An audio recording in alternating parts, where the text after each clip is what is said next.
Bismillahirrahmanirrahim, and thank you very much, SDPI, for inviting me to be on this esteemed panel. I always feel disadvantaged where I find Honorable Raoof Hassan, because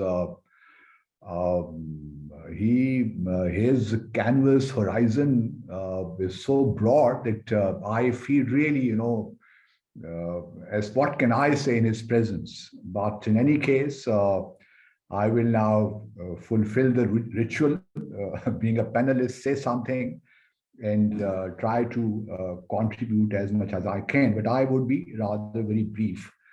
When I was in India as Pakistan High Commissioner, I had many occasions to meet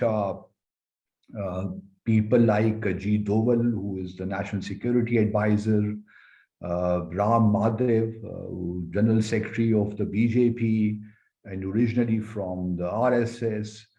And I would always get this impression from our discussions that they still like us to remember the fall of Dhaka in one way or another, because they would convey to me in different words that that debacle can be repeated if Pakistan somehow did not come to terms with India on Jammu and Kashmir dispute.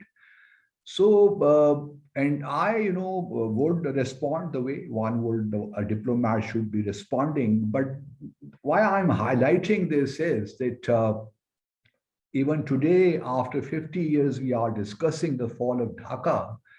I have no doubt that whereas this day warrants us to reflect on our internal difficulties, problems, divergences, there is simply no doubt that the fall of Dhaka had both internal and external dimensions, whereas we failed on many counts internally. And then I would also, we also understand that since there was no geographical contiguity between West Pakistan and East Pakistan, that created additional complexities in governing the state. But in any case, our internal fault lines were there, and there is no doubt that India, along with the then Soviet Union, we must remember, fully exploited those fault lines.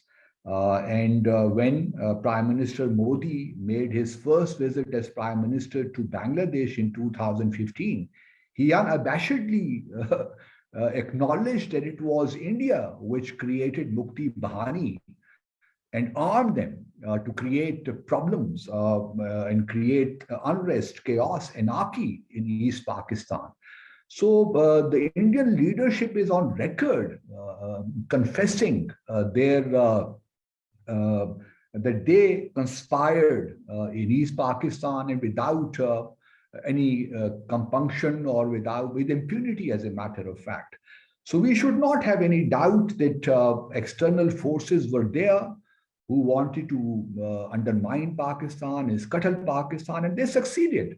They succeeded because of our internal problems, our internal divergences, and our internal fault lines. Now, the question which comes to my mind is that have we learned enough from the fall of Dhaka? Because 2 days back, I was at the Qaid-e-Azam University discussing two-nation theory. And many students, unfortunately, would say, especially from provinces like KP and Balochistan, they would remind us that two-nation theory is gone, it has become irrelevant, so we should not be talking about that. So there are, India is still very much active in the context of its offensive-defensive doctrine. And Ajit Doval very clearly told me that they are working on that. And Pakistan has to be, very careful. And there is a speech, if you have seen that, by Ajit Doval at Rashtra University in 2014, where he openly says that they would wreak havoc in Balochistan for Pakistan. So external conspiracies are still there. So we cannot afford to be complacent, and we need to really work overtime in order to ensure that those mistakes are not repeated in any manner. So what I'm trying to say is that uh, there were internal problems, there were external conspiracies in 1971 and earlier than that even, because there is no doubt that India played a major role in stoking those fault lines. My own feeling is that obviously the sixth point also needs to be, some people in Pakistan would say, oh, elections were held, so why 6 points of Sheikh Mujibur Rahman were not accepted by Pakistan. You see, if we had accepted those 6 points, that would have opened a Pandora's box for Pakistan. We would not have even been able to keep the present Pakistan, the best Pakistan, in its present status, because it was so dangerous, and it was meant to aim at weakening Pakistan, the entire country from within. So there was no question for Pakistan to accept the 6 points of Sheikh Mujibur Rahman, because that would have been suicidal for Pakistan. So my own feeling is that the people of Bangladesh, who were the mainstay of creating Pakistan, as a matter of fact, because the entire Pakistan movement, if you look at objectively, emerged from Bengal, and I still do not subscribe to the viewpoint that the people of Bangladesh wanted to separate from Pakistan. Even if today you go to Bangladesh, you will find so much affection for Pakistan that it is unbelievable. So Mukti Bahani was created, armed Mukti Bahani was created for a purpose, to damage Pakistan, to undermine Pakistan, and the external forces succeeded. Let's be honest about it. But now I think the time has come that Pakistan and Bangladesh, in accordance with tripartite protocol, which was signed on 9th April 1974, Pakistan and Bangladesh should come together and forget about the past, as is stipulated in Article 14 of that tripartite agreement. Obviously, there is a question of, Bangladesh has been asking us formally to apologize for what was done in 1971. Now, I think that the 1974 protocol takes care of all these things, because Sheikh Mujibur Rahman he signed on behalf of Bangladesh, and Article 14 very clearly says that the people of Bangladesh have forgotten about what happened in the past. So it is important that our two countries make a new beginning, reach out to each other. We know that India would again try to create chasms between our two countries, but Pakistan should not be constrained by such by Indian conspiracies. We should work out our own policy, devise our own methods as to how we will reach out to Bangladesh, because at the end of the day, people who question that, the very rationale, raison d'etre of Pakistan, they should understand that Bangladesh, after its creation, did not rejoin West Bengal or India. Instead, it preferred to join the Organization of Islamic Conference at that time, now Cooperation. So Pakistan should be now moving with confidence, in my view. Fall of Dhaka provides us the occasion to introspect, to reflect with confidence, because Pakistan has come a long way, and there is no need for us to be apologetic about anything, because a number of countless books have been written on this issue, and the recent one is this Tormented Truth, 1971 and Beyond, by Sultan M. Hali. And he has very effectively countered the 14 myths which Indian narrative, tried to project. But those are trivial matters. We need to focus on the broader strategic level, strategic issues which confront Pakistan today, confront this region today. And unless we do that, unless, if we continue to be bogged down in trivia, then my fear is that we will end nowhere. Important is to transcend those peripheral issues. What happened, so happened. We can't be stuck in history, but we should be learning from that episode, which was a tragedy, no doubt. But we should now learn to move on. And Pakistan, by and large, has learned to move on. Though this day reminds us, it will come every year. But now in order to really, we should turn the page. And in my view, we should reach out to Bangladesh. I'm very glad to see that the current government at least had sent the right person as our High Commissioner to Dhaka. He is trying his best, and there have been exchange of letters between the two prime ministers. And the next step, I think, should be either our prime minister visiting Bangladesh or Bangladesh prime minister visiting Pakistan. And we should break the ice now. The time has come. And I'm sure the government must be thinking along these lines. But let's, rather than to be getting somewhat morose about the whole thing, I personally feel that we should use this occasion to inject more confidence in our own selves in Pakistan, so that the young generation, our youth, feels more confident about our country. We should be forward-looking in our approach rather than talking all the time about our past, because this is what India wants us to do. India wants us to remain, stuck in the groove of the past. We need to get out of it, think more innovatively, creatively, and move forward. Because Pakistan, again, we are a resilient nation, and there is no question. I have no doubt, and I never doubt for a moment that Pakistan has a great future. No matter how much difficulties we are facing today, Pakistan has a great future, and I'm sure that all of us, no matter in whatever capacity we work, we will continue to be working collectively, transcending, our political petty differences, because that is what India and other detractors want us to be, to be engaged in that kind of stuff.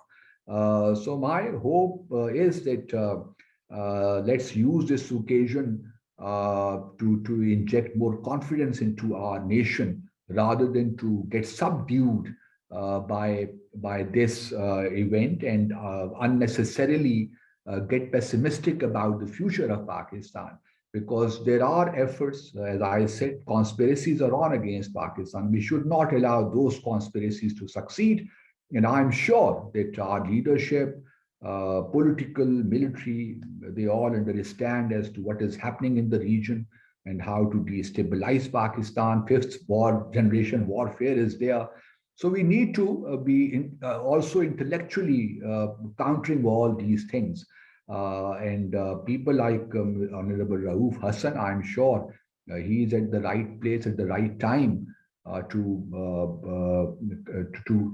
come up, with something more effective, rather than this rhetoric. It becomes hoary, trite, and it loses its effectiveness. So we also need to, if you want to build a credible narrative, we need people who can really make a difference. And accepting your own omissions, your own faults, doesn't mean that you are kind of you are moving away from or you do not have that affection or love for Pakistan. It is only by accepting your weaknesses can you strengthen yourself, in my view. So the time has come to really move forward with confidence and with full verve and energy in order to make Pakistan an exemplary Islamic Muslim country in all its respects. Thank you very much. Thank you, Ji. Very kind of you. I'm also grateful to STPI for having given me this opportunity to speak on this subject, which is a very painful subject, and it has remained so for about 50 years since it actually happened back in 1971. But first and foremost, let me acknowledge the presence of Ambassador Basit here and his gracious words about what little I can or cannot do. I finished his book last night. It just so happens that I finished his book last night. And while I will discuss it in detail with him once I meet him, I think, let me just put it this way, that if some more people in this country could be as honest, as forthright, as frank as he has been in those few pages that he has written, let me tell you, Pakistan would not be where it is at this juncture, unfortunately. My compliments to you, Ambassador Basit, and I do look forward to discussing it with you once we meet, inshallah ta'ala, very soon. As a nation, we have a habit of pointing our fingers in the direction of others. I have fought consciously against developing that inclination, and I'm grateful for the influences on my life where I have successfully refrained from becoming one to forget my weaknesses and to say that all the rest of them are responsible, for the miseries, that occurred to me or in my life. And I feel that, once again, going back to what Ambassador Basit said, there was never any doubt about India's intentions. There was never any doubt that India wanted to undermine Pakistan. There was never any doubt that India wanted to scuttle Pakistan. This is what Ambassador Basit said. The crisis for me is that if we knew their intentions, if we knew what they wanted to do to Pakistan, then why did we let this happen? That is what we should be thinking about.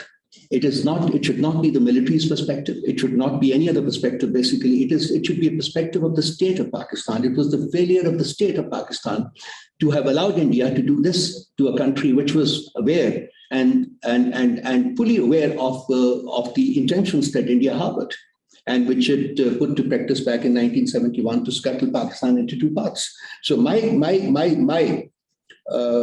short presentation, would be why did we let this happen to us, and why did the state of Pakistan fail, and why did we just become a virtual bystander, seeing things happen?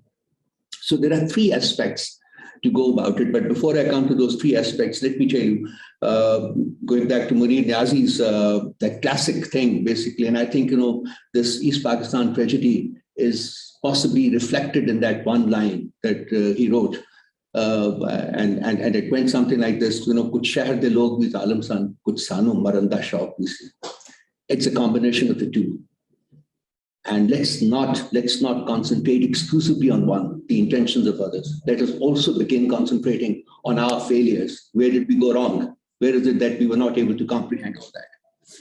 So there is, I would say there are three phases to discuss this. There are three phases to look at it. One is the pre-operation phase. Then second is the operation itself. And the third is the post-operation phase. The pre-operation phase is the period from 1947, when Pakistan came into existence, to 18 years later, to 1971, when it was split in two. What did we do? What did the state of Pakistan do, which incensed the feelings of our Bengali brothers and sisters, that they could actually support a movement for separating their part of the country from the rest of the country? So this is a pre-partition, pre-71 phase. And then the operation itself, and I can go through the technicalities because I've had the pleasure of association with the military for a very short period in my life. So I can look at it in the context of, what could possibly be achieved and what could possibly not be achieved. In short terms, about 1,500 kilometers long border with India of East Pakistan, 3 Pakistani divisions pitched against 15 Indian divisions, 150,000 trained Mukti Bahini soldiers, and about 50,000 of Indians clothed in Pakistani uniforms, who infiltrated into the former East Pakistan, now Bangladesh, from time to time. But let's come to the pre-operation phase first and discuss it in pre, because I can go on talking about it. What happened? I would not like to go all the way back to 1947, but there's one incident which I must point out, which is the 1948 incident when Qaid-e-Azam Muhammad Ali Jinnah announced that Urdu was going to be the only official language of Pakistan.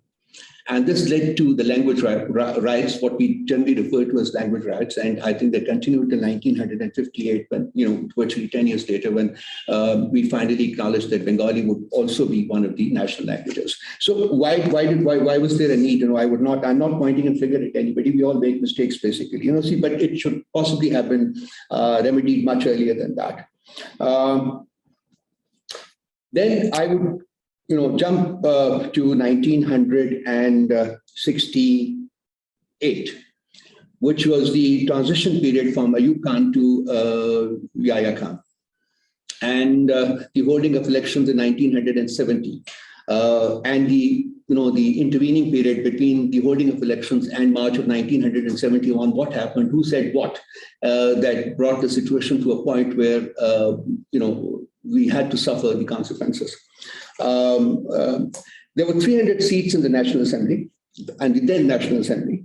In the election that was held, Awami League secured 160 out of 300 seats, which works out to about 53% of the total electorate in Pakistan at that time. And People's Party, the second largest party, won 81 seats out of 300, which works out to about 27% of the total electorate that voted in those elections. Awami League's share in East Pakistan was 99%, 160 seats out of 162 seats. People's Party's share in Pakistan, West Pakistan, was 81 seats out of 138, which works out to about 58%. So this was the layout after the holding of the election. The problem is not one's disagreement with 6 points. The problem is that the election was fought by Awami League, by Sheikh Mujibur Rahman, on the basis of those 6 points. This is historically true. If the state of Pakistan had an issue with 6 points, then they should not have been allowed, or the election should not have been held with one party participating in it on the basis of creating a separate piece of land within the state of Pakistan. So one should not be quick to point fingers. I think it's important that the run-up to the election, were we thinking that the Awami League did not have any support? Were we thinking that they would not be able to get the number of seats that they actually did? Were we thinking, that, the contrary movement, which we had tried to inject into the former East Pakistan will succeed? That was under the Jamaat Islami and all that? Well, all that did not happen. So, I would say that it was, technically speaking, a failure of the state of Pakistan to read the situation correctly so that preventive measures could have been taken, maybe delaying the elections further or something. But once the elections had been held, and this is where I would beg to disagree with my friend, brother Ambassador Basit, just tragically, once the elections had been held, each party had participated in the elections on the basis of its own manifesto. And the state of Pakistan had allowed all these parties, including Sheikh Mujib's Awami League, to participate in the elections on the basis of its own agenda, of its own manifesto, including the 6 points. In fact, principally the 6 points. Then I don't know whether the state had a right to intervene in allowing matters to go on to the logical denouement, which is exactly what we did. But in the intervening period between the holding of the elections and the March operation, the launch of the March 1971 operation in the former East Pakistan, a few other things happened. More particularly, the role of one political party there, and that is Pakistan People's Party. There are many statements, which are attributed to Zulfikar Ali Bhutto, which were meaningful. But there is one thing that I would say, I would not like to go into those statements, although they are, I remember the verbatim, but he saw in it an opportunity to become the Prime Minister of Pakistan. And he knew that if he were not able to become the Prime Minister of Pakistan in 1971, he will never get an opportunity to do so, because East Pakistan would always be in a majority. It was the larger province of Pakistan. Consequently, he was hell-bent on utilizing the opportunity to take over as Prime Minister of Pakistan. And for this, I would like to go back to the Polish resolution that was moved in the Security Council back in 71, when Zulfikar Ali Bhutto participated there as Pakistan's foreign minister in the regime of General Yahya Khan. The Polish resolution called for a ceasefire and transfer of power to the winners of the election. At the worst, it would have made Sheikh Mujibur Rahman the prime minister. At best, it could possibly have led to some kind of reconciliation between the two parts of Pakistan. He did not as much as debated in the Security Council. He tore it up and walked out and parked himself in Paris, waiting for the call from Pakistan to come and take over as the Prime Minister of Pakistan. And that, unfortunately, tragically, is exactly what happened. Where was the state of Pakistan? How were they thinking? They could not see this. And even, let me just point out, even during the intervening period, as I said, his statements relating to, I'm in majority in West Pakistan, you are in majority in East Pakistan, we're going to break the legs of those people who travel to attend the National Assembly session. And that crucial hunting expedition arranged by Zulfikar Ali Bhutto, which was attended by the army junta, in which the decision was taken not to hold the session of the National Assembly in Dhaka, scheduled for March 1971. These are various factors, which reflect on how the state was operating. Whether there was any medium to long-term thinking, within the annals of the state, or is it that they were just interested in the here and now? My understanding is that they were only interested in the here and now. And they were enamored by this one person, Zulfikar Ali Bhutto, and they were just virtually played into his hands. Well, he's not here in this world, and one should not be said, but since we are dissecting the issue, I think it's important to know, because he played possibly the most critical role in Pakistan's breakup. So, let's begin to point inwards. The disenchantment of the Bengali population was visible. It had been visible for a long time. It was not a secret.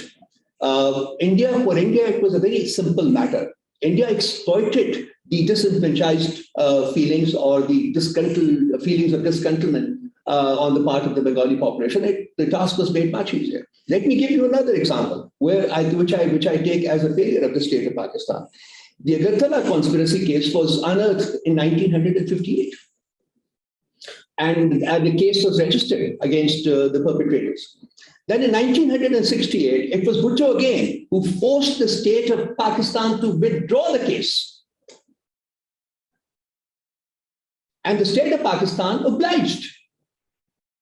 My question is why? If we knew that there was credence in the Agartala conspiracy case, which, in hindsight now we know that it was true, it should not have been withdrawn. Why is it that the state failed again?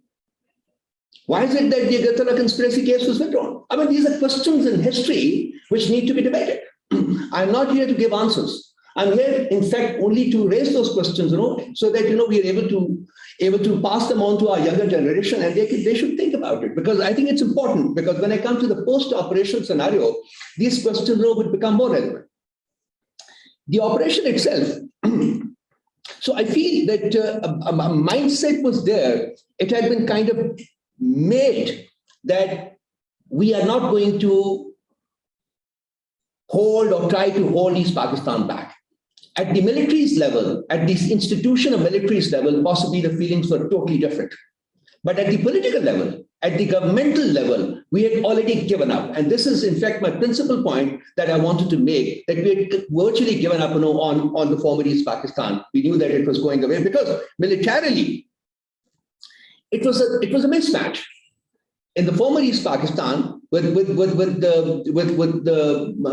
number of officers that we had, number of troops that we had there, and the number of troops that we were confronting, both across the border from India as well as from within the East Pakistan itself, in shape of Mukti Bahinis or in shape of the Indian soldiers, fighting there wearing Pakistani military uniforms, or the ordinary Bengalis. Let's not forget that by then the Bengalis had, they were riding the bandwagon. Let's not forget the fact, that Mujibur Rahman had won 161 out of a total of 163 seats in the former East Pakistan. Reflected the confidence that the Bengalis had reposed in his manifesto, including the 6 points. So, we were fighting an adversarial Bengali population. So, it was a no match at all. The fact, that we fought so bravely, and the heroic instances of many officers and many Jawans, who gave their lives but did not surrender. I mean, these are some of the golden chapters in the history of Pakistan. But then, once again, I would come to the state. The state made the army go through this. The state made the army go through a battle that it should not have entered in the first place. So, my reference to the failures, in the pre-operation phase, when we were not able to effectively counter the Indian machinations, which were aimed at scuttling Pakistan, as Ambassador Basit has said. Yes, and we allowed them to succeed. We let them succeed. Now we come to the post-operation phase, which in certain respects is even more important than the first two, which is, have we learned anything from the debacle of East Pakistan in the last 50 years? Have we worked at changing our approach, our appraisal, our understanding, and our response to the events which have taken shape or which will continue to take shape in the future? What is the level of unanimity among the political forces in this country with regard to the state of Pakistan and the inviolability of the state of Pakistan? Aren't we still hearing slogans of Sindhu Desh? Aren't we still hearing sounds of Pashtun nationalism? Aren't we still hearing some other sounds emanating from Balochistan? Why is it that we have not been able to generate the cohesion which is necessary for any state to function effectively for the betterment of its people? Why is it that we remain a divided lot? Why is it that we feel that, I'm only interested in my objectives and I'm not interested in any other objective of the people of Pakistan? Why is it that every political party in this country is only catering to its own interests? Why is it that we have such militancy here? Why is it that we have such enormous amount of religiosity in this country? Why is it that we take everything to an extreme? Why can't we be more moderate? Why can't we be more inclined to living peacefully with people who may not agree with us? And these, Ambassador Basit Saab and my other friends, who are part of this webinar, these are serious matters. And I sincerely believe that even today, 50 years after this huge tragedy that occurred, we have not learned from that tragedy. We continue to point fingers at others. We refuse to look inwards and see where is it that we went wrong and where is it that we are still going wrong, and how can we stall this process of degradation? How can we become a more cohesive country? How can we become a more cohesive people?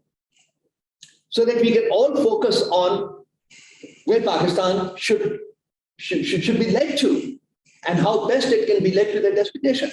That, unfortunately, we're still not very, very, very clear about. Even when I look around, even at this stage, basically, we are still faced with Indian intentions, negative, destructive Indian intentions. India has not changed. Have we changed?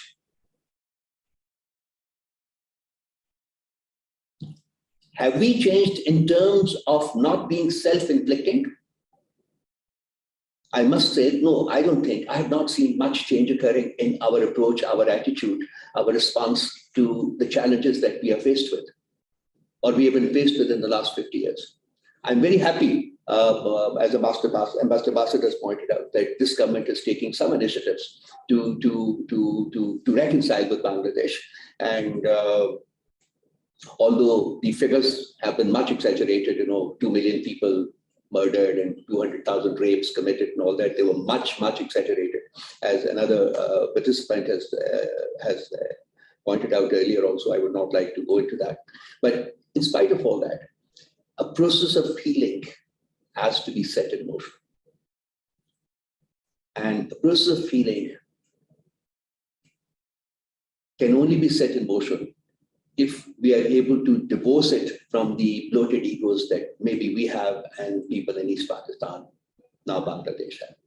We will have to transcend that barrier.